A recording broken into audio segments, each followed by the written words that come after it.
Hi అండి, today very interesting craft item paper shirt and pant ఎలా తయారు చేయాలో చూద్దాం. దీనికోసం ఎప్పుడు స్క్వేర్ పేపర్సే తీసుకోండి. ఇలా కలర్ పేపర్స్ తీసుకుంటే కలర్ ప్యాంటు షర్ట్స్ రెడీ అయిపోతాయి. దీనికి ఒక ఐటమ్ రెడీ చేస్తే అది ఫ్రంట్ ఫోల్డ్ చేస్తే ఒకటి, బ్యాక్ ఫోల్డ్ చేస్తే ఒక టైపు వస్తుంది. సో ఫస్ట్ మీరు ఒకటి నేర్చుకోండి, ఫోల్డింగ్స్ క్లియర్గా చూడండి.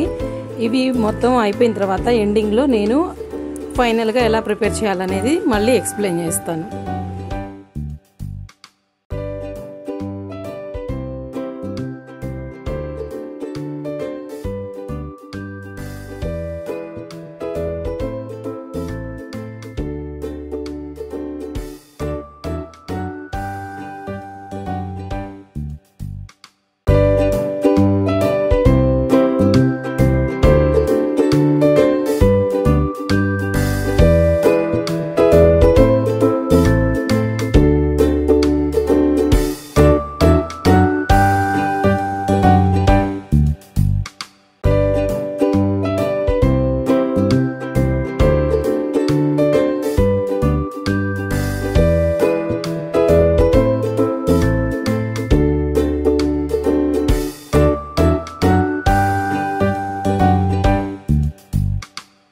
అంతేనండి, ఇది ప్రిపేర్ అయిపోయింది కదా. చూడండి, ఇలా ఫ్రంట్ ఫోల్డ్ చేస్తే షర్ట్ అయింది, బ్యాక్ ఫోల్డ్ చేస్తే ప్యాంట్ అవుతుంది.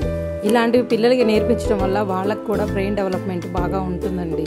ఎందుకంటే ఇది అన్నీ థింక్ చేయాలి, బాగా మైండ్ మెచ్యూరిటీ కూడా అవుతుంది, ఎందుకంటే గుర్తుపెట్టుకోవాలి. సో ఇలా రెండింటిని కలిపి మనం గమ్ పెట్టచ్చు, లేకపోతేనేమో పంచింగ్ చేసినా సరే ప్యాంటు షర్ట్గా రెడీ అయిపోతుంది. మేము చిన్నప్పుడు ఇలాంటి వాటికి పేపర్తోని తల కూడా తయారు చేసి పెట్టేసి దీపావళి రోజు నరకాసుడిని చంపుతారు కదండి, అప్పుడు వీటికి క్రాకర్స్ కట్టి పేల్చేసేవాళ్ళం. మీరు కూడా చిన్నప్పుడు ఇలాంటి ఏమైనా చేసేవాళ్ళం చెప్పండి. ఈ వీడియో నచ్చితే నా ఛానల్ని సబ్స్క్రైబ్ చేయండి, లైక్ చేయండి, బెల్ ఐకాన్ని క్లిక్ చేయండి. Thank you for watching my video.